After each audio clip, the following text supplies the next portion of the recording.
Merci d'être là.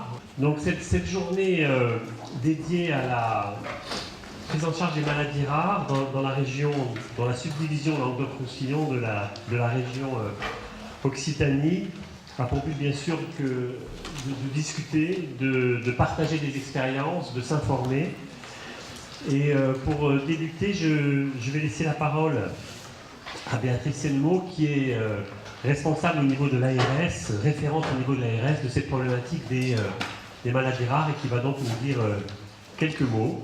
Donc quelques mots pour me présenter. Donc moi je suis Béatrice Sennemeau, je suis médecin de santé publique et je suis référente à l'Agence régionale de santé, à la direction, on appelle la direction de l'offre de soins et de l'autonomie, qui regroupe en même temps les soins hospitaliers et les soins ce qu'on appelle médico-sociaux liés au handicap et au vieillissement.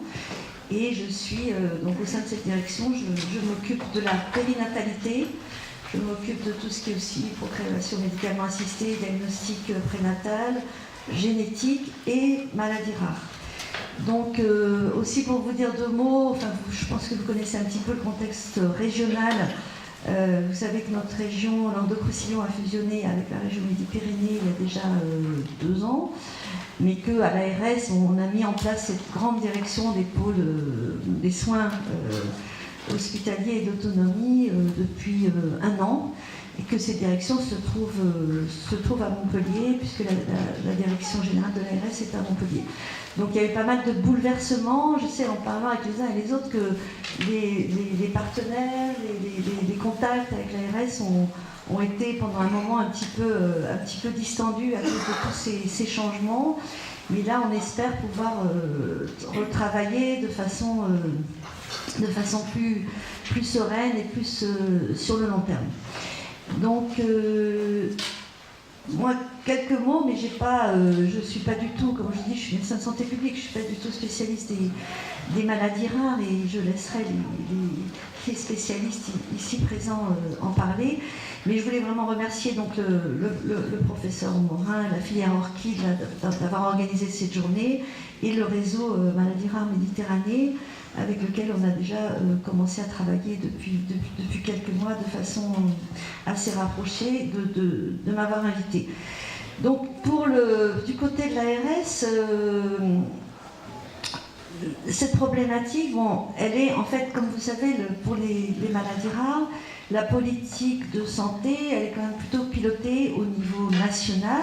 Vous connaissez plus que moi le plan maladies rares, le premier plan qui a été élaboré en 2004, où les maladies rares sont vraiment devenues un véritable enjeu de santé publique, enfin, du niveau des institutions, du niveau de la politique de santé, sur la base de tout ce qui avait été fait depuis des années par les professionnels sur le terrain et par les associations de patients. Donc on a le plan maladies rares, le premier plan 2004-2008, le deuxième plan maladies rares 2011-2014 qui a été prolongé jusqu'en 2016, et on est en train là au niveau ministériel d'élaborer le troisième plan maladies rares qui, on l'espère, sortira le plus vite possible. La DGOS parle dans l'année ou au début de l'année prochaine. Donc en fait, ces plans maladies rares, ils ont énormément aidé à structurer toute l'offre de soins pour le traitement des maladies rares, avec la mise en place, notamment avec le deuxième plan, des filières de santé maladies rares, dont Orchid et d'autres filières présentes aujourd'hui sont le témoin. Et puis, il a beaucoup aidé aussi à lancer les travaux de la mise en place de la Banque nationale pour les maladies rares, qui est un outil extrêmement intéressant pour mieux connaître l'épidémiologie des maladies rares et pouvoir faire le lien avec les hôpitaux, enfin les consultations de patients et tous les travaux épidémiologiques. Donc, moi je ne vais pas m'étendre sur ces plans parce que je crois qu'on va en parler, et la structuration de l'offre de soins, Mais je vais parler un petit peu plutôt de ce que nous, au niveau régional, parce que donc l'Agence régionale de santé, on est vraiment le relais au niveau de la région de la politique nationale. Et donc nous, au niveau régional, qu'est-ce qu'on peut faire et comment on peut agir ? Nous, je crois qu'on peut beaucoup plus agir en tout ce qui est structuration, centre de référence, etc. C'est effectivement du niveau national. Mais nous, on peut beaucoup plus agir pour essayer d'améliorer tout ce qui est le parcours de soins, le parcours du patient. Donc, c'est un thème, d'ailleurs c'est, je crois, le thème de cette journée. Et nous, on peut vraiment plus améliorer au niveau local de la région, tout ce qui est le lien entre les soins entre la ville et l'hôpital, l'hôpital et la ville, tout ce qui est l'articulation aussi dans le parcours entre les centres pédiatriques et adultes, et tout ce qui est le lien avec le secteur médico-social et social. Donc pour ça, on a, alors dans la région, on a la chance d'avoir ce réseau Maladies Rares Méditerranée, qui est un des réseaux, je me suis aperçue en prenant le dossier que c'est un réseau unique en France, hein, puisque on n'a pas l'équivalent dans aucune autre région, et qui fait un travail justement pour améliorer le parcours des patients, en faisant tout ce lien entre pour améliorer la qualité de vie, la prise en charge des patients et leur qualité de vie, entre l'hôpital, le diagnostic et la prise en charge. Donc nous, ce qu'on souhaite au niveau de l'ARS, alors oui, deux mots aussi pour ici on est en Occitanie Est, vous savez que la région maintenant on recouvre aussi l'Occitanie Ouest, donc il y a aussi Toulouse et toute sa région.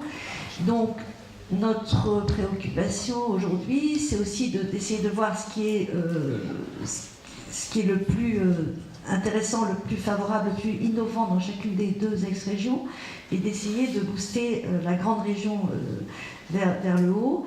Donc en fait, ce réseau Maladies Rares, on a démarré un travail avec l'ouest de la région, donc l'ex-Midi-Pyrénées, pour voir comment on pouvait l'étendre et peut-être aussi le mettre en synergie avec des travaux qui sont engagés là-bas, puisque là-bas on a au niveau de l'ARS, là-bas il y a un pôle de prise en charge des maladies dégénératives, donc qui est structuré un peu de façon différente et puis qui prend en charge que certaines maladies.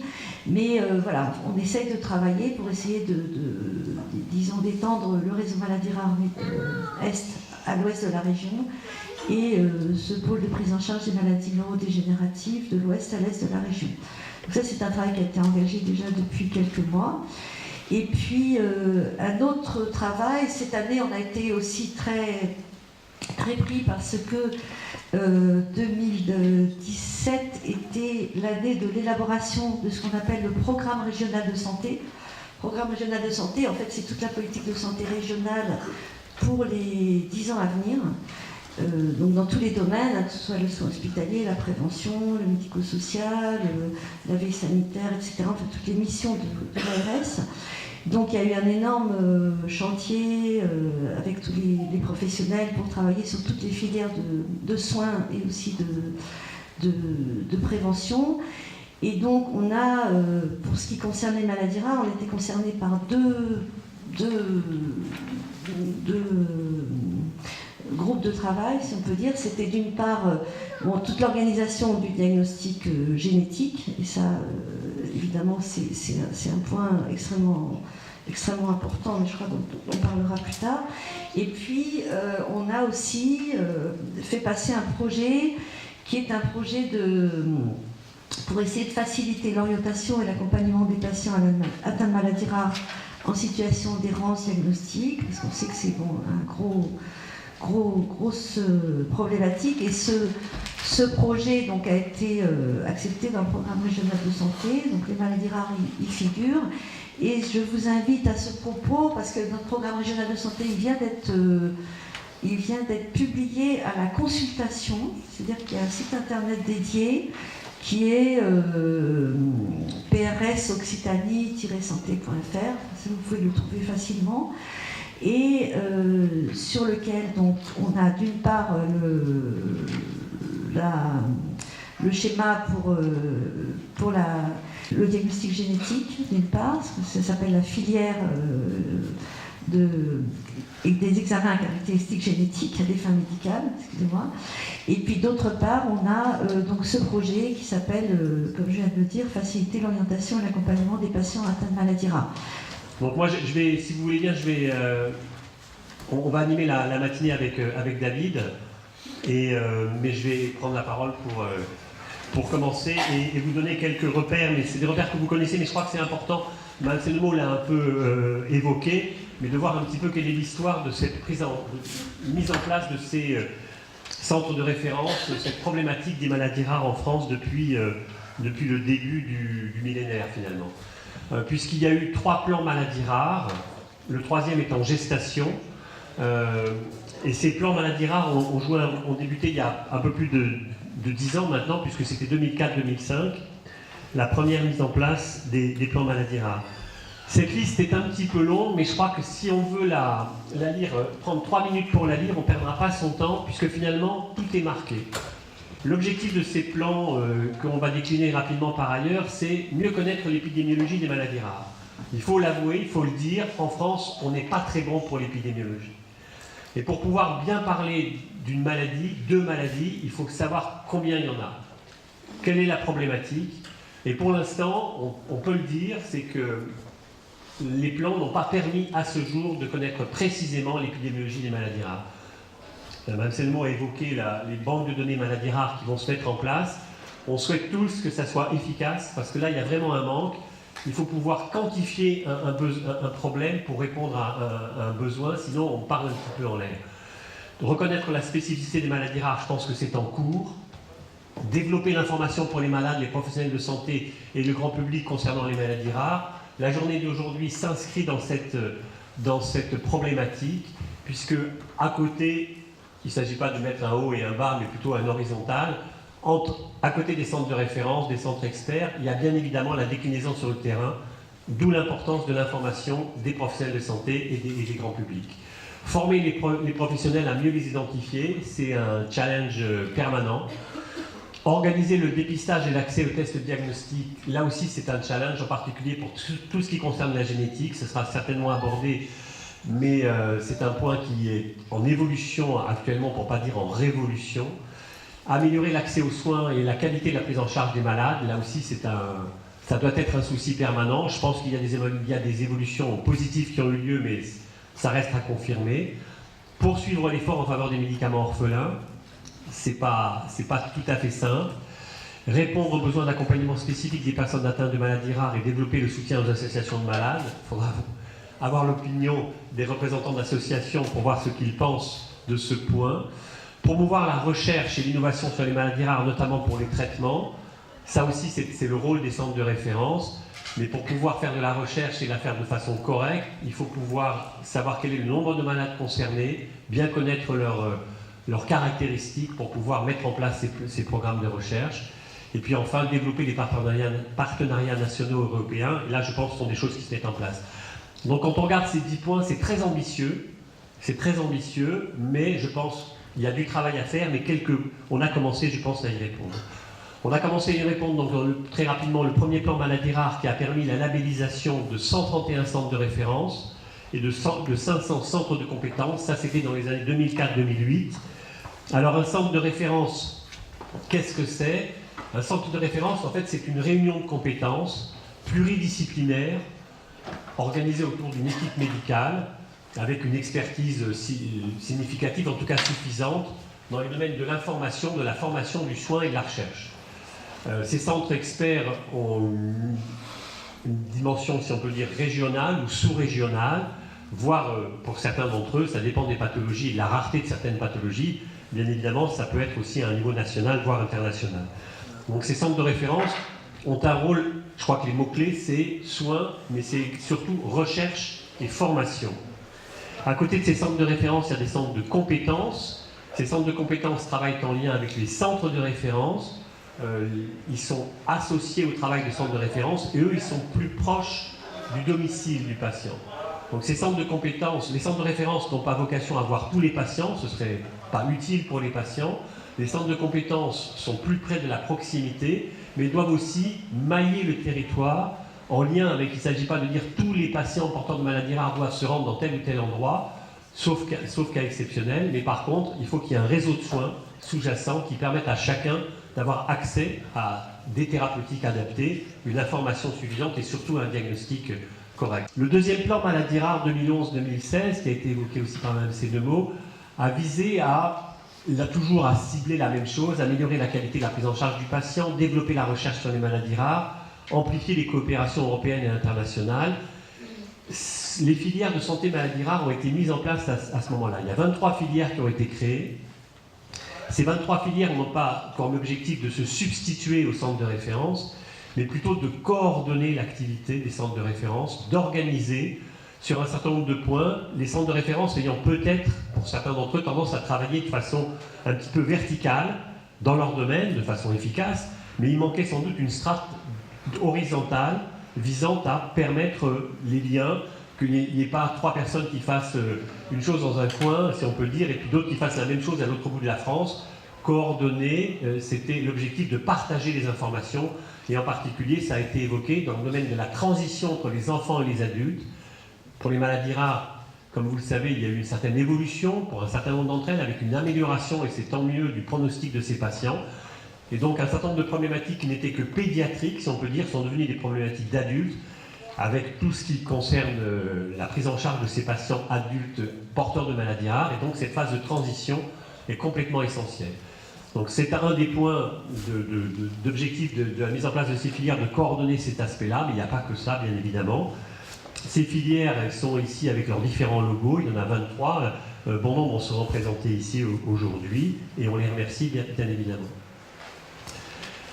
Les objectifs des filières, donc, c'est favoriser la visibilité de l'organisation et décloisonner cette organisation de façon à ce que tout le monde puisse profiter au mieux de ce qui est fait dans tel ou tel centre de référence. C'est vraiment les maîtres mots: coordonner, décloisonner, organiser. Donc là, je passe parce que ce serait des redites. Le troisième plan maladies rares qui est en gestation actuellement, qui a pris un peu de retard parce que, bon, vous le savez comme moi, il y a eu un certain nombre de modifications dans le cours de l'année 2007 dans l'organisation politique de notre pays. Et donc, ça a entraîné une certaine, pas un retard, parce que je pense que de toute façon, sont des points qui méritent d'être réfléchis. Les 4 axes prioritaires, c'est mettre en place une politique de promotion de la santé, incluant donc la prévention, et ça c'est pas tout à fait simple à mettre en place, lutter contre les inégalités sociales et territoriales d'accès aux soins, d'accès à la santé dans le domaine des maladies rares, et là c'est un challenge qu'il nous faut absolument relever, garantir la qualité, la sécurité et la pertinence des prises en charge à chaque étape du parcours de santé, quel que soit le niveau de l'intervention, et puis innover, soutenir la recherche, réaffirmer la place des usagers dans le système de santé, agir au niveau européen et international. Et il faut rajouter un 5e axe, qui est tout le problème de la génétique et de l'accès au diagnostic génétique. Comme vous le savez, il y a une révolution, encore une fois, à venir dans les examens génétiques, l'interprétation des résultats. Et là, c'est un vrai challenge que les filières doivent aider à relever. Donc maintenant, il y a 363 centres de référence qui ont été labellisés en 2017, 1773 centres de compétences. Et dans la région Occitanie, il y a 6 centres de référence coordonnateurs, il y en a 4 à Toulouse et 2 à Montpellier. Il y a 17 centres de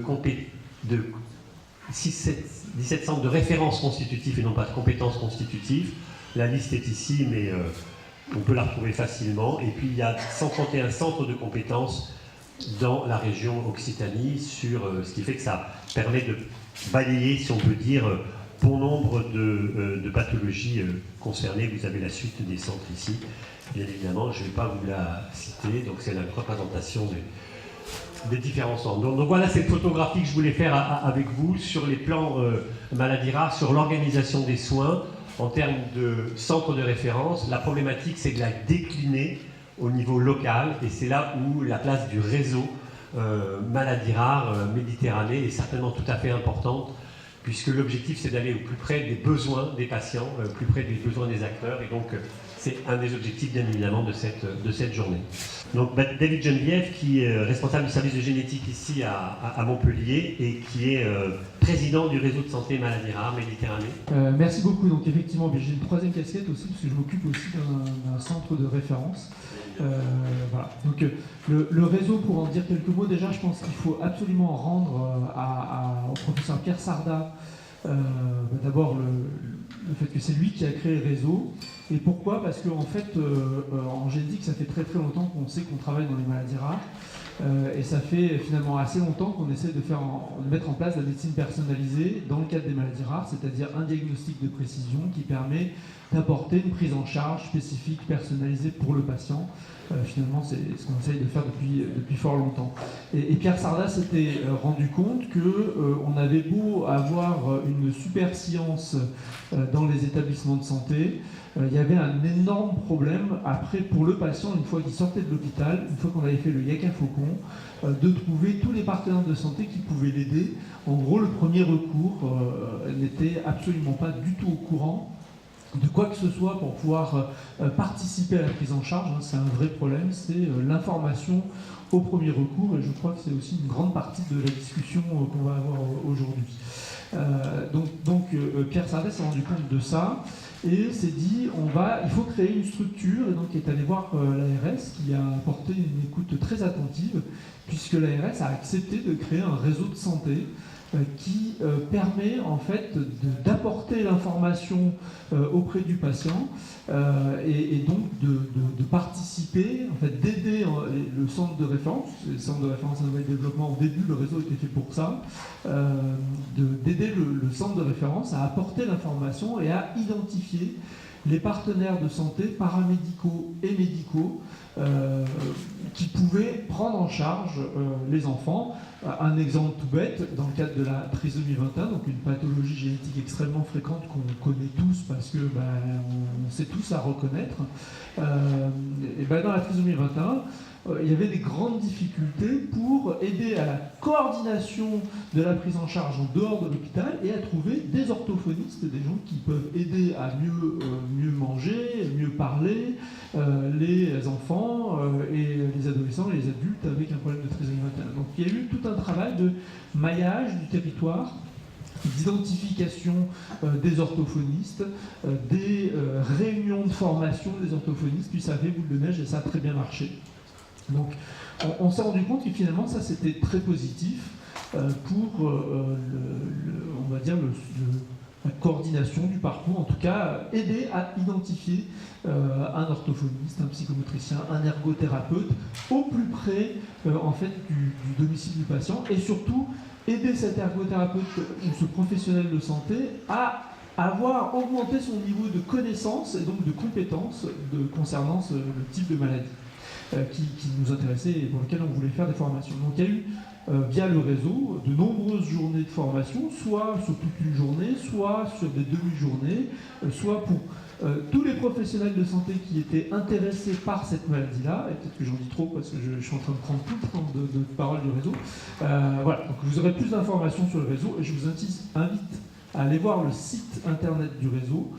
Et sur le site internet du réseau, vous pourrez revoir l'intégralité de la journée qui va se dérouler aujourd'hui, puisque tout est capté, tout sera mis sur le réseau, vous aurez accès à ces informations-là. Donc ça, c'était une des premières missions du réseau, c'était d'essayer d'aider à répondre à une des questions du plan maladie rare 1 et 2 et même 3. C'est vraiment accompagner le patient dans sa prise en charge et faire en sorte que le patient finalement est bien un peu acteur aussi de sa prise en charge. Ils ne subissent pas, mais qu'ils s'emparent de l'information et qu'ils puissent faire les choses et qu'ils ne se laissent plus guider dans le flot difficile de cette prise en charge. Et puis on s'est rendu compte qu'il y avait un autre problème qui est en fait l'errance diagnostique du patient qui continue à vraiment exister. On a eu beau créer les centres de référence de compétences, les filières, tout ça c'est inaudible pour le grand public et les gens ne savent pas où aller, c'est très compliqué. Donc on s'est dit, pour limiter l'errance diagnostique, on va demander à nouveau à l'ARS. L'ARS c'est un peu notre sésame. Heureusement qu'ils sont là pour nous aider, j'insiste beaucoup là-dessus, parce que c'est vraiment unique en France. On s'est dit, il y a un problème d'errance. Le premier recours, c'est-à-dire le médecin généraliste où le patient ne sait pas dans quel centre de référence ou compétence il faut aller, puisque c'est illisible. Et donc on s'est dit on va créer un poste d'un médecin régulateur maladies rares. Le premier recours où le patient peut appeler, et à ce moment-là, il va avoir en face une personne, qui est le docteur Julie Vernet qui est là, qui est formée à essayer de décrypter, c'est la pierre de Rosette, entre les symptômes du patient et quel va être le centre de référence ou de compétence dans la région qui va être le plus adapté pour répondre à cette question-là. Que ça soit le premier recours, le médecin généraliste qui pose cette question-là, ou le patient. Voilà. Donc j'ai fini de présenter les grandes lignes du réseau, et puis je vais laisser la parole aux personnes qui travaillent, parce qu'en fait moi je suis président, mais je fais que faire le Yaka Faucon. Non, si, je travaille, je fais le Yaka Faucon, comme dans les centres de référence, et puis après, il y a des gens qui transforment le Yaka Faucon en réalité. Voilà. Donc, je passe la parole donc, à la coordinatrice du réseau, donc Madame Roy-Baconnet. Donc oui, un dispositif réseau qui effectivement est un dispositif assez unique, dont il faut qu'on parle plus et mieux. Donc on va essayer de vous en dire un mot pour ceux qui ne le connaissent peut-être pas encore vraiment bien, et je sais que dans la salle il y en a quelques-uns et quelques-unes qui nous connaissent bien et avec lesquels on a le plaisir de travailler assez régulièrement. Donc il y aura peut-être des choses que vous connaissez déjà, mais ça fait du bien d'en reparler. Donc les maladies rares, le professeur Morin en a parlé, donc rapidement on sait de quoi on parle, mais pour en redire les éléments principaux, donc des maladies qui touchent moins d'une personne sur 2000 et qui touchent 2 millions de personnes en France, et donc on a calculé grosso modo que c'était 286 000 personnes en Occitanie qui étaient touchées. Donc c'est important, c'est une question importante, et donc les grands problèmes que rencontrent ces personnes, et on ne le redira pas encore assez, l'errance de diagnostic, l'insuffisance de prise en charge, même si tous ces dispositifs de centres experts sont en place, et manque d'information et isolement également. Donc il est nécessaire de poursuivre sans relâche l'information et l'accès à tous ces systèmes de prise en charge d'information, de prise en charge de santé, pour que les personnes soient mieux accompagnées et soignées dans leur parcours. Un réseau de santé, qu'est-ce que c'est? Donc c'est un dispositif qui est encadré par une loi et qui, donc, on le voit, date de 2002, donc on est un dispositif assez ancien, à savoir que sur le Languedoc-Roussillon, il y a 23 réseaux de santé avec des thématiques différentes et environ 19 en Midi-Pyrénées, ce qui fait quand même bon nombre de réseaux de santé sur différentes thématiques. Et nous avons tous les mêmes objectifs, c'est-à-dire de favoriser l'accès aux soins, la coordination, la continuité et l'interdisciplinarité des prises en charge sanitaires, mais pas seulement, c'est-à-dire la coordination de l'ensemble des acteurs qui concourent à un bon parcours de santé. Donc voilà globalement notre définition initiale. Nous avons eu un petit rajout, en tout cas des indications importantes en 2012, c'était de s'intéresser plus particulièrement à la coordination de soins pour les patients en situation complexe, supposant que ceux qui n'étaient pas en situation complexe pouvaient avoir un accès aux soins relativement lisible, ce qui n'est pas forcément le cas. Et on verra comment le réseau répond effectivement à des personnes en situation complexe, mais pas que, parce que simplement avoir une maladie rare, c'est aussi d'ores et déjà avoir des situations un peu complexes.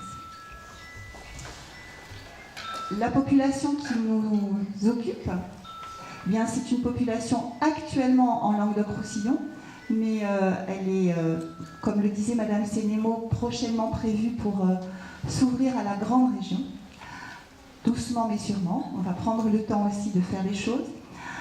Des personnes adultes et enfants, toutes maladies rares, mais aussi en recherche et en attente de diagnostic. C'est important parce que on disait tout à l'heure comment toutes ces personnes qui ont besoin de savoir de quoi elles souffrent n'ont pas de réponse quelquefois. Et donc c'est ces personnes-là aussi qui intéressent le réseau, parce que c'est pour elles que nous pouvons éventuellement travailler à mieux orienter l'ensemble donc de tous les professionnels concernés, et ils sont nombreux, et les associations de malades, j'allais dire au premier rang, puisque historiquement les associations ont été porteuses du projet réseau. Le professeur Sarda était là autour et avec les associations de malades pour constituer ce projet. Et on y tient beaucoup parce qu'on continue ardemment à travailler de façon très étroite avec les associations de malades dès qu'on le peut. Les objectifs, on vous les a déjà un petit peu déclinés, le professeur Geneviève en a parlé, donc ils rejoignent complètement les objectifs du plan Maladies rares 3 qui s'annonce et les précédents: améliorer la connaissance, mieux former, mieux informer, améliorer l'accès aux droits, aux soins. On verra comment, on va vous le dire tout à l'heure. Et un élément important aussi, pour partie, le besoin de coordination.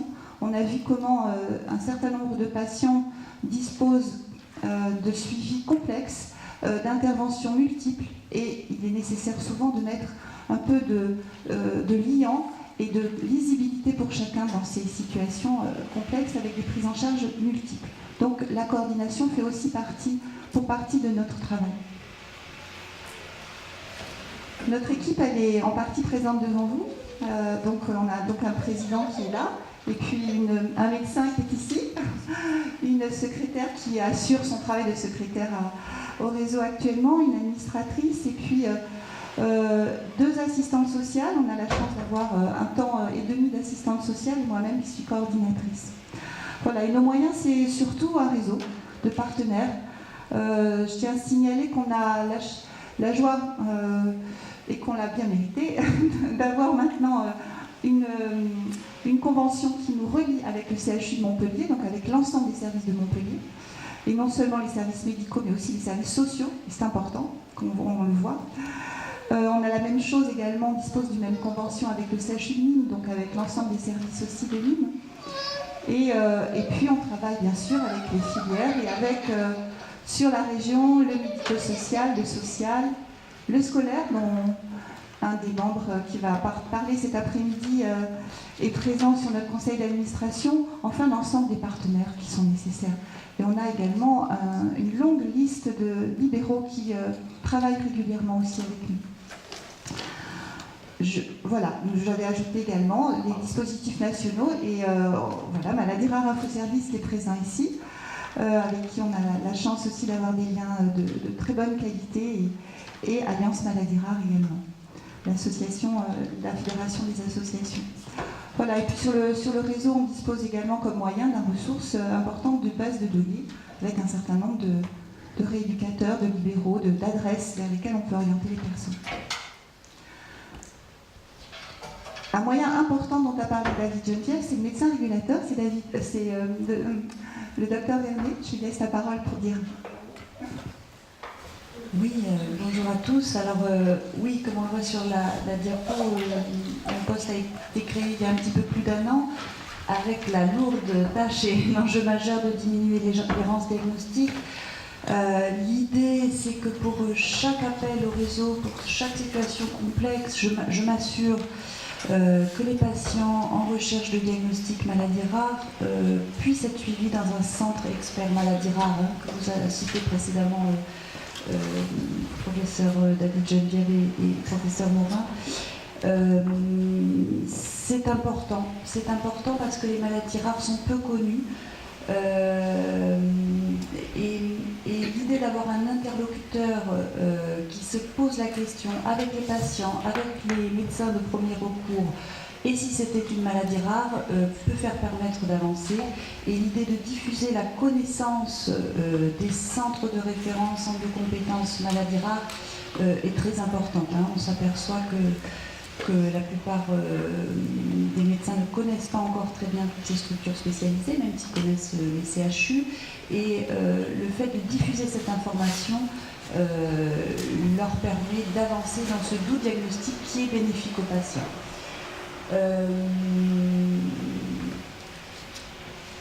L'autre partie importante de mon activité, en plus de la coordination de situations complexes, est également d'aider à diffuser des outils et de l'information validée par les centres experts auprès des médecins de premier recours, médecins généralistes, pédiatres, médecins de PMI, médecins scolaires, médecins des établissements médicaux sociaux. Ce qui est important, c'est de les conforter dans leur place de proximité auprès des patients atteints de maladies rares. Et c'est pourquoi la bonne diffusion de l'information peut permettre d'aider à leur prise en charge en proximité. Pour vous donner quelques exemples, ça peut être de se rendre dans un IME qui nous avait interpellé pour un enfant porteur d'un syndrome rare qui s'appelle le syndrome de Prader-Willi, d'apporter une information sur la spécificité du syndrome qui permet à aider la prise en charge au quotidien, toujours en lien avec le centre de compétences Prader-Willi. Ça peut être de transmettre un guide pratique du réseau, on va en parler peut-être tout à l'heure, sur le syndrome du Kabuki, un médecin généraliste qui suit un adolescent pour lui permettre de mieux cibler sa prise en charge au quotidien et ensuite de la réadresser en temps utile au centre expert quand cela est nécessaire. Ça peut être communiquer une vidéo d'une filière sur l'ostéogenèse imparfaite à un médecin scolaire qui suit une petite patiente. Ça peut être transmettre une synthèse de PNDS à un médecin généraliste qui suit un patient avec une maladie de Huntington. Voilà, à chaque fois c'est un petit peu ciblé, un petit peu de la dentelle, mais c'est, j'espère, utile aux patients.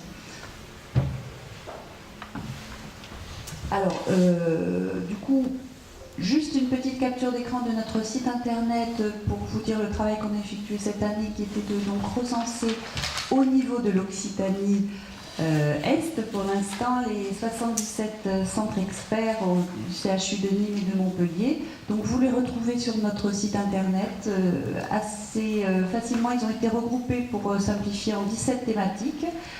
Soit on connaît le nom de la maladie, on essaie de retrouver le centre, soit on ne connaît pas le nom de la maladie, on n'a pas encore de diagnostic précis, on ne le retrouve pas dans la liste proposée, on peut nous interpeller directement, je pense qu'on en reparlera après.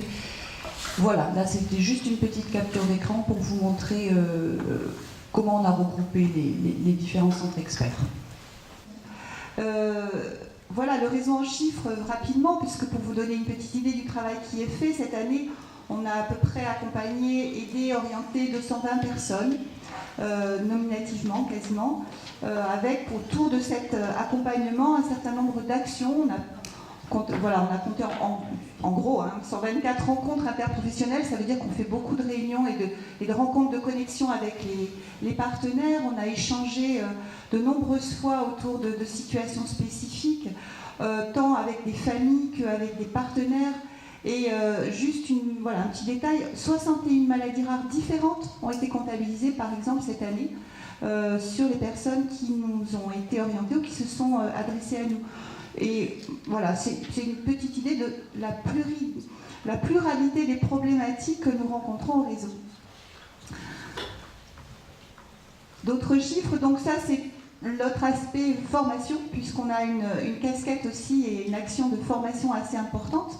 On avait comptabilisé 16 grandes journées de formation depuis 2010, donc on voit on a l'habitude de se rencontrer régulièrement autour de thématiques qui intéressent nos partenaires et les familles. Donc voilà, beaucoup de gens se sont rendus à ces journées, autant des journées grand public, professionnelles que ciblées. On est à l'affût des besoins de formation spécifiques des professionnels aussi et du médico-social. Nous sommes déplacés dans certains établissements médico-sociaux. Nous en avons le projet.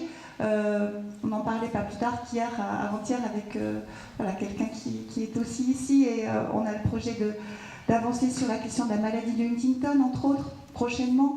Nous participons à des DU, nous participons à des recherches. Voilà, le réseau est actif sur différents plans et à différents niveaux. Donc maintenant, depuis le mois de janvier, nous avons un site qui nous avons largement dépoussiéré. On nous a reconstruit complètement ce site et encore une fois, on vous invite ardemment à faire savoir et à faire connaître ce site autour de vous. Il va peu à peu se déployer puisque c'est un travail important, mais il représente, on a quelques slides du site, on peut les passer rapidement l'une après l'autre, voilà, qui vous donne une idée. Par exemple, toutes nos formations sont maintenant beaucoup plus accessibles avec toutes les vidéos qui vont avec. Donc ce qu'on propose aux personnes qui le souhaitent, c'est si elles ont 20 minutes devant elles, passer 20 minutes avec une partie de la formation sur communication et handicap sévère par exemple. Des fois ça occupe bien un fin de dimanche pluvieux. Ou par exemple sur la trisomie 21, il y a également un intérêt à aller comprendre maintenant de façon plus précise comment on peut soutenir les apprentissages de ces enfants. Voilà, on a un grand nombre de formations qui sont maintenant très accessibles et en ligne et qui peuvent contribuer à la formation de professionnels et l'information de familles. D'autre part, on a également commencé à déployer des guides pratiques. Les mesures de protection du majeur sont en ligne. Et là aussi, c'est un travail qui a été fait par l'assistante sociale Anna Langry du réseau de façon très précise pour donner toute l'information qui peut servir à des familles, mais aussi à des professionnels pour constituer des dossiers complets, rapides, avec les bonnes informations et les adresses régionales. C'est un site régional, donc toutes les informations sont des informations précises sur la région. Voilà, donc ça, ce sont quelques éléments sur notre site, mais vous aurez peut-être envie d'y aller. Comment interpeller le réseau? Bien, c'est pas compliqué. On a plusieurs solutions, soit nous appeler, soit passer par le site. On a juste celle qui est en dessous, la slide suivante, voilà, nous montre comment vous pouvez directement aller sur le site, faire une demande d'orientation. On clique, on laisse un petit message et un petit texte dans la slide suivante qui vous montre comment laisser un petit message pour que vous soyez recontacté. Et rapidement, le médecin, l'assistante sociale, moi-même, reprenons contact avec vous, particulier ou professionnel. Voilà, ça c'était un petit poster pour résumer tout ce qu'on vient de vous dire concernant le réseau. Et on espère que ce site internet va peu à peu s'étoffer avec le travail qui va se mettre en œuvre encore en 2018. Pour terminer, ce que je souhaitais évoquer, c'était que nous n'étions pas seuls sur le Languedoc-Roussillon et on en est très heureux. Nous avons eu le bonheur de voir arriver une équipe relais handicap rare. Alors, il se trouve que le mot handicap rare, maladie rare a suscité beaucoup de confusion, de perplexité, mais peu à peu les choses se sont éclairées. Et voilà. En fait, ce que nous avions essayé de dessiner à l'époque avec l'équipe Relais Handicap Rare pour que vous compreniez à peu près comment les choses se passent, le champ du handicap, le champ des maladies rares qui ne recouvre pas complètement le champ du handicap. Bien des personnes avec une maladie rare ne sont pas des personnes avec handicap, mais une bonne partie. Et voilà, les handicaps rares sont à cette jointure entre maladies rares, handicap. Donc on voit bien comment on a des accointances importantes et comment on a de la complémentarité à construire. Et donc nous nous sommes vécus comme étant des équipes partenaires, des équipes liées fortement à répondre aux besoins et à essayer de se positionner sur différents espaces pour que nous couvrions au mieux les besoins de ces personnes en Languedoc-Roussillon. Donc c'est Sophie Menu qui est coordinatrice de parcours qui remplace ce matin Isabelle Robin qui s'excuse de ne pas être là, qui va prendre le relais et on terminera ensemble cette prise de parole. Alors, un dispositif handicap rare en complémentarité des filières maladies rares et qui a pour vocation aussi de répondre aux personnes concernées et surtout de faciliter le parcours de vie, comme a pu le dire Madame Semeno. Alors, voilà. Donc juste, je vais essayer assez rapidement de vous expliquer un petit peu le contexte. Au même titre que les filières maladies rares, il y a non pas des plans, mais on s'inscrit dans un schéma d'organisation sociale et médico-sociale. Là, on en est au second, donc celui de 2014-2018. Comme je vous le disais, il a pour vocation principale de permettre une reconnaissance des personnes en situation de handicap rare et donc de fait de faciliter le parcours de vie. On s'inscrit aussi dans les chantiers qui sont en cours, notamment sur la réponse accompagnée pour tous, suite au rapport Zéro sans solution de Denis Pifteau. Je ne vais pas relire la diapo, mais globalement, ce schéma il permet d'instaurer un maillage national. Alors, je vais vous demander la slide suivante. avec une organisation très spécifique qui est un petit peu à l'image aussi des filières maladies rares. Donc les filières y sont inclus à ce dispositif. Au niveau national, au niveau national, il y a donc un pilotage qui est assuré par la DGCS et la CNSA. La coordination de l'ensemble du dispositif, qui peut paraître un peu complexe, est assurée par un groupement national. Et ensuite, vous avez différents centres de ressources nationaux, le CRESAM sur la déficience auditive et visuelle, donc sur l'ICCité, qui se situe à Poitiers, la Pépinière sur la déficience visuelle avec déficience associée, qui se situe à Los-les-Lilles. Vous avez après sur le côté la répartition géographique. Le centre Robert Laplane sur la déficience auditive et la déficience associée, ainsi que tous les troubles spécifiques liés au langage, donc là qui est sur Paris. Le centre phare sur les épilepsies sévères, qui se situe à Tain-l'Hermitage, adossé à un établissement que vous connaissez sûrement, qui est la TEP, sur les épilepsies sévères. Associé donc sous ce dispositif les associations non gestionnaires qui représentent les personnes concernées. En interface de ces centres nationaux et des acteurs locaux, donc il y a les équipes relais handicap rares, il y a une slide après mais je ne vais pas vous demander tout de suite, qui représente la répartition. Et on voit bien que les équipes relais ont été constituées pour apporter des réponses de proximité, puisqu'on est situé dans toutes les régions, et en proximité des acteurs locaux pour faire de la coordination avec les établissements et services médico-sociaux, les personnes concernées bien sûr et leurs familles, les MDPH, les acteurs de la solidarité, de la formation, de la scolarisation et les acteurs de soins, que ce soit hospitaliers et libéraux.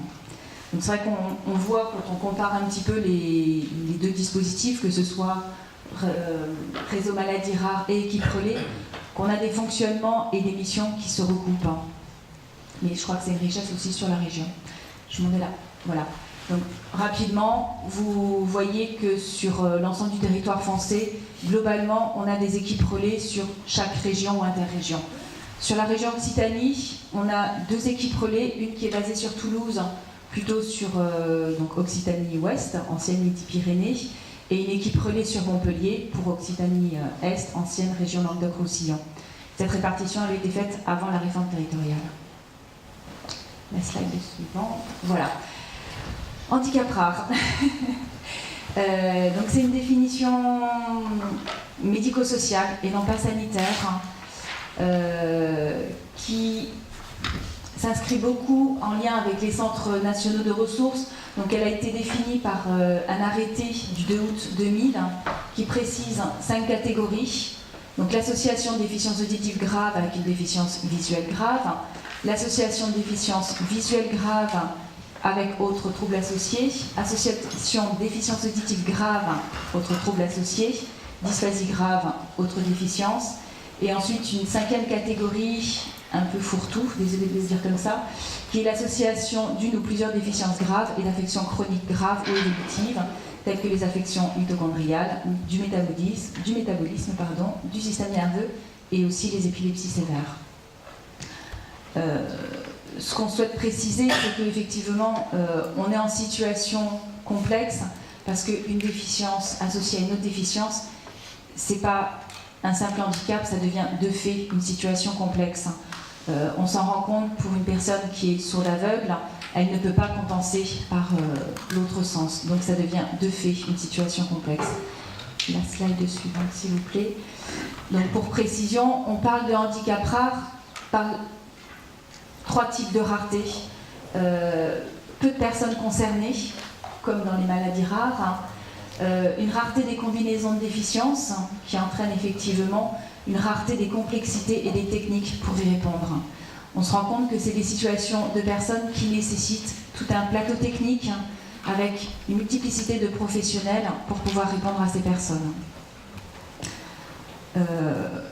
À la fin, vous avez le handicap rare n'est pas un diagnostic médical, c'est un concept, c'est une définition qui est en cours, c'est une situation médico-sociale complexe pour ces personnes. La slide suivante, s'il vous plaît. Oui. Non, après, là. Ah, c'est là. Voilà. Donc, après ces deux encarts de définition qui est en cours d'évolution par rapport aux recherches qu'on effectue aussi. Donc, on parle de handicap rare lorsque plusieurs déficiences sont associées et qui entraînent donc une situation complexe de multi-handicap. Quand la complexité de la situation génère ou pourrait générer une rupture de parcours, quand cette même complexité demande aux professionnels d'innover, d'adapter leurs pratiques professionnelles, quand une structure médico-sociale a le sentiment d'avoir atteint ses limites en matière d'accompagnement, quand l'intrication des déficiences demande un savoir-faire, une technicité spécifique, et quand, Madame Roy le disait tout à l'heure, quand il y a aussi un sentiment d'isolement, soit pour les personnes, soit aussi pour les établissements ou professionnels qui tentent d'accompagner ces personnes. Alors, la slide suivante. Donc c'est une autre vision du schéma qu'avait présenté Florence Roy tout à l'heure. Voilà, on voit l'intersection, le croisement de nos deux dispositifs et l'intérêt de travailler ensemble.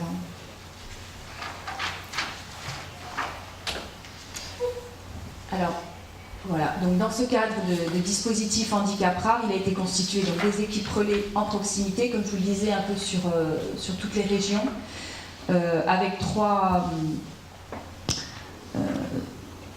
missions principales. Les ressources et le réseau, principalement faire un état des lieux et formaliser un réseau, comme peut le faire aussi le réseau Maladies Rares. Une seconde mission qui est sur l'évaluation et l'appui à l'accompagnement, avec pour principale activité la coordination autour de ces personnes. Et une troisième mission qui est la connaissance et l'information. Donc c'est divulguer les informations qu'on peut avoir sur le handicap rare, mais aussi organiser des formations et des informations pour une montée en compétences. Donc c'est là où on va parler à deux. Alors j'ai peut-être été un peu vite, mais tout l'intérêt de l'intervention de notre équipe, c'était de montrer que sur la région Languedoc-Roussillon, il y avait quelque part cette chance d'avoir deux dispositifs pour répondre aux personnes qui étaient concernées par la maladie rare, qui entraîne des situations complexes, notamment de handicap rare. Donc l'équipe relais, en premier point, on a une population donc spécifique de situations de handicap très complexes, pour lesquelles il existe une absence ou une inadéquation des réponses, et dont 50% ont aussi des comportements problèmes. L'idée, c'était qu'on puisse avoir une parole commune à votre égard pour vous montrer comment on travaille ensemble. Donc Sophie parle de ces personnes avec handicap rare qui sont peu nombreuses mais très chronophages et qui demandent beaucoup d'attention et de temps et de vigilance et de démarche pour trouver un moyen de vivre plus correctement.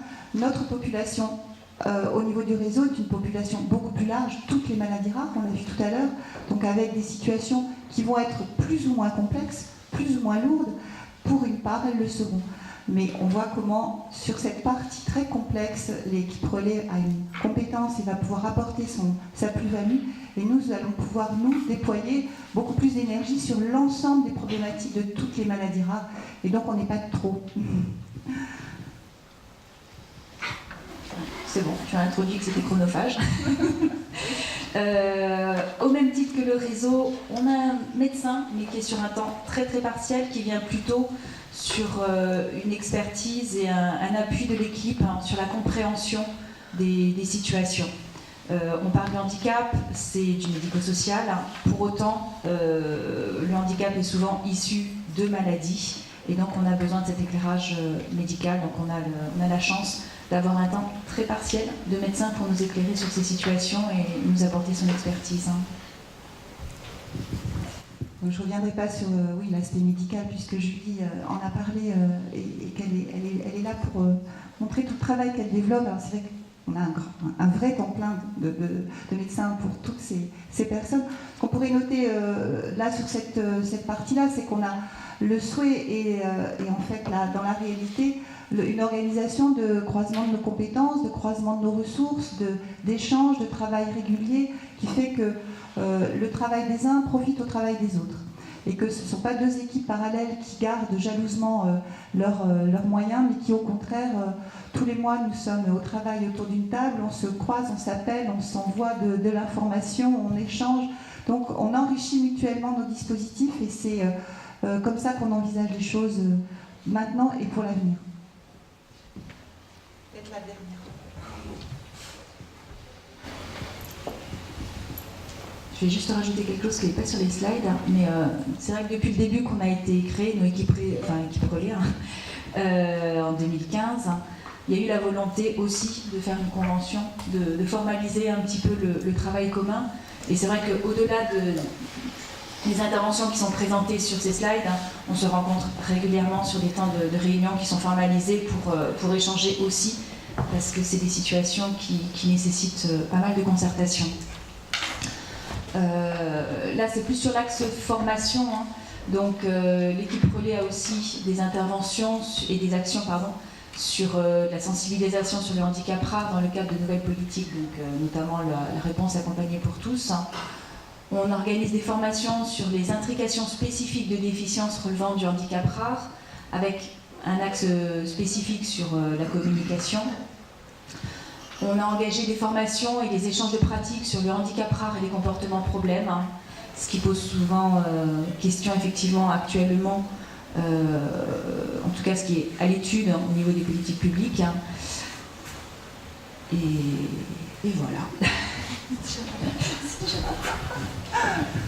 Voilà, donc nous on continue à développer la formation et encore une fois on voit bien comment nos deux équipes là actuellement, Sophie parlait des comportements problèmes et c'est vrai que c'est des thématiques qu'on avait abordées il y a quelques années au réseau, mais on voit comment une équipe va se pencher plus avant là-dessus et nous on va pouvoir développer de la formation. Bon, on parle de maladies neurodégénératives sur lesquelles on est au travail, on a travaillé aussi sur des questions transversales autour du handicap et on a des projets autour aussi de l'évaluation et des retours des recherches INSERM qui sont passionnantes sur la déficience intellectuelle aussi. Donc on peut déployer à deux beaucoup plus de moyens et ça nous permet d'avancer plus vite. Voilà pour la présentation des réseaux et de l'équipe relais qui sont des outils sur la région pratico-pratique. Très bien, merci infiniment. On a beaucoup parlé, donc il y a peut-être des questions, des commentaires sur ces deux originalités. Oui, bonjour, Daniel Renaud, je représente des patients de maladies rénales rares. Donc je suis vraiment impressionné par l'organisation au niveau de la région. J'ai en fait deux questions. Plutôt pour le réseau, d'abord, comment vous êtes financé? C'est le nerf de la guerre. Ça, c'est... Donc, ok, j'ai déjà la réponse. Alors. Et alors, le deuxième aspect, c'est plus pour relier ça aux associations. Donc, le but du réseau, c'est bien de faire le lien entre le patient en dehors de l'aspect clinique stricto sensu et donc de l'accompagner. Et je dirais, je vais prêcher pour ma paroisse, les associations sont aussi des éléments qui peuvent briser l'isolement du patient, l'accompagner par du partage d'expérience. Et dans la présentation, je n'ai pas senti cette sensibilité émerger, enfin venir en tant qu'action, mettre en relation le patient une fois qu'il a fini son errance de diagnostic avec des associations, ou lui simplement signifier qu'il existe la possibilité de... Voilà, c'était ma question. Bon, d'abord, il faut savoir que normalement, une fois que le diagnostic est fait, la personne qui rend le résultat de l'analyse génétique a une obligation d'informer de l'existence des associations de patients. C'est une obligation quand on rend un résultat génétique. Mais donc ça, il faut savoir que quand on fait un examen génétique, c'est d'une des obligations. Il y a beaucoup de gens qui font des examens génétiques qui ne savent pas qu'ils ont cette obligation-là. Mais c'est le cas. C'est les associations, c'est l'Alliance Maladies Rares qui a demandé à ce que ce soit le cas. Donc logiquement, normalement, à chaque diagnostic d'une maladie génétique, la personne qui fait ce diagnostic et qui rend le diagnostic au patient, au moment d'une consultation dédiée, c'est aussi une obligation légale, doit informer sur l'existence d'une association de patients. C'est obligatoire, et doit aussi informer, même avant le prélèvement, que s'il y a un prélèvement génétique qui est fait, et qu'on trouve quelque chose qui est familial, il y a une obligation légale du patient d'aller informer les autres membres de la famille de cette maladie. Et ça, c'est pas forcément bien fait non plus, mais c'est comme ça. Voilà, donc c'est pas forcément du coup au réseau de se substituer au travail des experts et des centres experts. C'est pour ça que c'est très très important de voir où sont les limites du réseau. Le réseau ne fait pas le travail des centres de référence et de compétences. Le réseau est là pour accompagner, une fois que le travail des centres de référence et de compétences a été bien fait, dans le parcours de soins du patient et dans arriver au bon guichet. Mais une fois qu'on est au bon guichet, logiquement, il n'y a pas besoin d'aller re-rappeler. On peut le faire. Enfin, le réseau peut le faire, c'est pas un problème, parce que nous on travaille avec les associations et Alliance Maladies Rares. Et d'ailleurs, quand j'ai dit qu'il faut rendre à César ce qui appartient à César, en réalité, c'est pas complètement M. Sarda qui a voulu créer le réseau, il a beaucoup participé, mais c'est Alliance Maladies Rares. Et en particulier Olivier Nègre, qui est venu voir M. Sarda en lui disant, écoutez, là il y a un énorme problème, les patients n'arrivent pas à arriver au bon guichet. Pour faire très simple.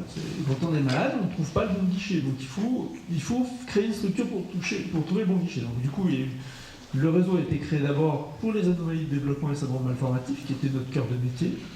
Et puis sous l'impulsion d'Alliance Maladies Rares, il y a eu un élargissement à toutes les maladies rares, mais ça fait que un an. Un peu plus maintenant, c'est de 2016. Donc ça fait 2 ans plus vite, 1 an et demi. Donc voilà, mais pour répondre à votre question, je suis désolé, je suis allé trop loin, mais l'information de l'existence d'une association de patients, logiquement, quand le diagnostic est fait, c'est au médecin qui rend le résultat, doit informer de l'existence de cette association. Ça n'empêche sans doute pas le réseau de donner quelques informations sur les associations. Juste pour compléter, tout à l'heure j'ai évoqué le fait qu'on était très étroitement liés aux associations. Elles font partie de notre conseil d'administration. On a un certain nombre qui sont présentes là chaque réunion pour nous accompagner dans la préparation et la réflexion du réseau. Elles sont là aussi quand on a des familles qui nous disent j'aimerais bien rencontrer une famille comme moi. J'aimerais bien parler à une maman comme moi, ou à un papa comme moi. Et on a donc des liens avec un certain nombre d'associations, mais pas toutes encore, hein, parce qu'on a encore beaucoup à faire. Il y a beaucoup d'associations. On s'appuie aussi sur Maladies Rares Info Service aussi, d'être quelquefois, mais en tout cas sur la région, on essaie d'avoir répertorié toutes les associations. Et puis, oui, comme disait Julie, on se sert aussi beaucoup des outils des associations. Oui, je rebondis quand même, peut-être on l'a pas assez mis en valeur dans la présentation, mais effectivement, on s'appuie sur les outils des associations. C'est aussi ça qu'on peut diffuser auprès des professionnels qui s'occupent des patients. Et puis, effectivement, quand on ne trouve pas d'association au niveau local, on s'appuie aussi sur Maladies Rares Info Service, qui a cette mission aussi de trouver des associations aux patients. Voilà, non, bien sûr, on s'appuie, on a beaucoup de demandes à ce sujet au niveau des patients qui appellent au réseau, donc il n'y a aucun souci, et voilà. Oui, bonjour, Thomas Huillard de Maladies Rares Info Service. Je voulais en revenir au thème de cette table ronde qui est des spécificités des maladies rares. C'est particulièrement intéressant au regard du Languedoc, enfin de l'Occitanie-Est maintenant, par rapport à ce qui a été fait. Le professeur Geneviève et Florence l'ont rappelé grâce à Olivier Nègre, qui a fait un gros travail et qui était complètement précurseur, non seulement en Languedoc, mais plus généralement en France, pour structurer toute la coordination autour des maladies rares. Il a débuté par une enquête. Ce qui est intéressant, c'est que parmi les spécificités des maladies rares, aujourd'hui, c'est le fait qu'il y ait une multitude d'acteurs et une multitude de ressources. Vous l'avez très bien exposé dans vos différentes diapos. Et une des difficultés aujourd'hui, pour les personnes malades et leurs familles, mais également pour les professionnels de santé, mais également de l'accompagnement social, c'est de connaître ces ressources et d'y avoir accès. Alors, c'est évidemment les centres de référence, les centres de compétences, les équipes relais handicap rares qui font un boulot formidable dans toutes les régions, c'est le réseau, etc., etc. Donc, c'est une des spécificités aujourd'hui, et qui a d'ailleurs été bien soulignée dans le rapport des personnalités qualifiées sur le 3e plan national maladie rare, c'est faire en sorte que les malades et les professionnels, en dehors des structures spécifiques aux maladies rares, aient accès à ces ressources et puissent comprendre. Voilà. Moi, ce matin, j'étais chez ma cousine, qui est pharmacienne hospitalière, là, juste à côté. Elle m'a dit mais c'est quoi, au fait, une maladie rare comment ça marche? Est-ce que telle pathologie est une maladie rare? Elle ne connaissait absolument pas la prévalence. Et toutes les enquêtes montrent que c'est le cas. Et alors, ce qui est intéressant en Languedoc aujourd'hui, c'est que finalement, il y a une double structuration. On a les filières, avec les centres de référence, les centres de compétences, en particulier Orki, et on a ce réseau qui est unique, qui n'existe nulle part ailleurs. Et ça montre bien que ce travail-là, qui est à la fois dans une logique nationale avec les filières et le travail de coordination qui est fait par le réseau, contribue à donner la lisibilité, la visibilité aux ressources maladies rares, à la fois pour les professionnels de santé et pour les malades. Et c'est un bon exemple, je trouve, comme l'alliance entre le professeur Sarda et Olivier Nègre avait contribué à changer les choses. Aujourd'hui, je trouve que c'est un bon exemple qui contribue à renforcer la visibilité et l'accès aux ressources. Et c'est intéressant parce que ça couvre 3 des enjeux du plan national, du futur plan national maladie rare numéro 3, c'est-à-dire l'accès au diagnostic, l'amélioration de la qualité du parcours du malade et le renforcement de l'information et de l'information. Et donc je vais terminer en vous posant une question. Il y a une autre option aussi qui est possible, c'est l'idée des case managers. Finalement, Julie, vous avez ce rôle-là de case manager dans la région Languedoc. Est-ce que ça existe en Occitanie dans certains centres de référence ou de compétences?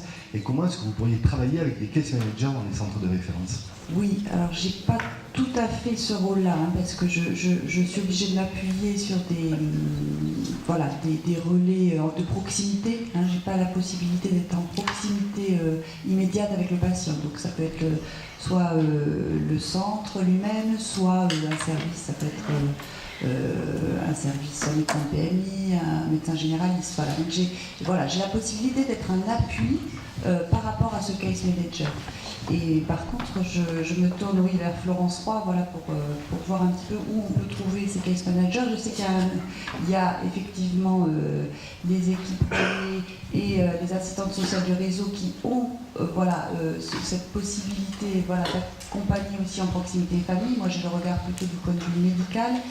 Je sais qu'il y a un exemple à Bordeaux au niveau des compagnons qui peut éventuellement faire de l'accompagnement en proximité. Voilà, tout dépend de la définition de case manager et ce qu'on y met dedans.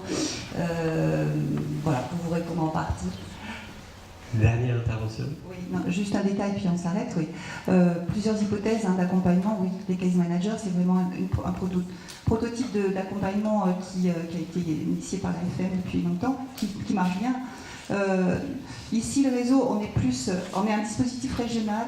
On a des assistantes sociales qui font de l'accompagnement de grande proximité, qui vont rencontrer les familles, qui les placent, qui les connaissent bien, avec l'œil de Julie, mais on n'est pas vraiment dans le proprement case manager, puisqu'on a un dispositif régional. On a en plus l'hypothèse de développer un dispositif sur la Grande Occitanie, donc on va peut-être moins être comme ça une réponse directe auprès du patient. Il faudra voir ce qu'on conserve, ce qu'on peut conserver. Et c'est vrai qu'on a des hypothèses de travail sur l'hypothèse de compagnon, c'est-à-dire de patients qui deviennent des patients experts, qui sont financés pour faire de l'accompagnement de proximité et passionnant.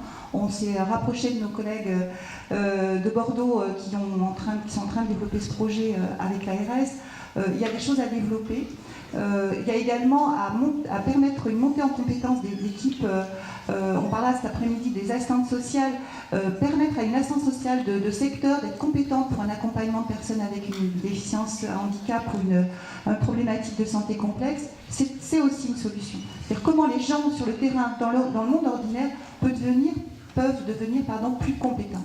Ça aussi, c'est une autre possibilité. Donc on est en train d'imaginer plusieurs hypothèses et on verra aussi ce qui est possible de financer. Merci beaucoup. On va peut-être, parce qu'on a juste que 30 minutes de retard. On a commencé un peu en retard. Juste un peu, on a entendu que l'ARS financerait de façon pérenne. Alors, l'ARS finance en fonction des résultats des équipes, c'est-à-dire que c'est comme les centres de référence. Si on ne fait pas bien, il n'y a pas de raison qu'on reste là. Je pense que c'est un système qu'on a du mal à effectivement prendre parce que c'est difficile d'avoir des gens experts et compétents et tout ça, mais bon, je pense qu'il faut savoir jouer le jeu. Si on ne rend pas le service, c'est pourquoi l'argent a été donné, c'est de l'argent public, on n'a pas à rester là. Bon, il faut espérer qu'on fasse bien le travail. En tout cas, les équipes se démènent, donc ça, c'est au moins ça qu'on peut dire.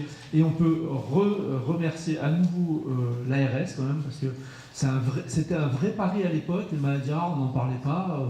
C'était vraiment pas du tout important, intéressant. On ne savait pas ce que c'était. On se disait, oh, c'est une maladie rare, j'en verrai jamais. Et puis finalement, il y a des gens qui y ont cru, qui se sont dit que c'était important. Et puis l'ARS continue à nous faire confiance, donc on remercie à nouveau encore nos partenaires. Je pense que maintenant on peut dire que c'est vraiment, on est partenaires et on pense que c'est très important parce que c'est un vrai problème de santé publique. C'est vraiment quelque chose qui touche beaucoup de personnes. Je ne sais pas si vous voulez conclure, Madame Sénémou. Merci pour la pérennité du financement dont vous parlez. Non, ce qu'on peut dire, ce que j'ai essayé de vous expliquer tout à l'heure, c'est qu'il y a quand même eu là on est à ce moment de la mise en place d'un programme régional de santé pour toute la région Occitanie, et donc on essaie de capitaliser sur ce qui a été positif, ce qui a été fait de positif de part et d'autre de la région, et c'est évident que le réseau Maladies Rares est quand même une expérience unique et intéressante, et que voilà, il s'agit maintenant de la capitaliser, de la valoriser. Après, pour les financements, moi je ne suis qu'une humble médecin de santé publique, et c'est pas moi qui l'ai décidé, comme vous savez, mais je suis là aussi pour justement travailler avec les professionnels et porter tout ce que porter ce thème comme un enjeu de santé publique, je crois, majeur, et dont on est de plus en plus conscient au niveau national, et je crois que la direction de l'ARS y est aussi très, très sensible. Et voilà, donc maintenant ce qu'il faut aussi c'est travailler, comme dit Monsieur Geneviève, c'est voilà, montrer ce que ça apporte, la plus-value, comment on peut se coordonner effectivement avec tout ce qui existe, et établir aussi des synergies, et pas travailler chacun dans son coin vertical. Et voilà, mais effectivement l'ARS est complètement, en tout cas, prête à partir sur la base de ce qui a été fait, et le valoriser et le développer.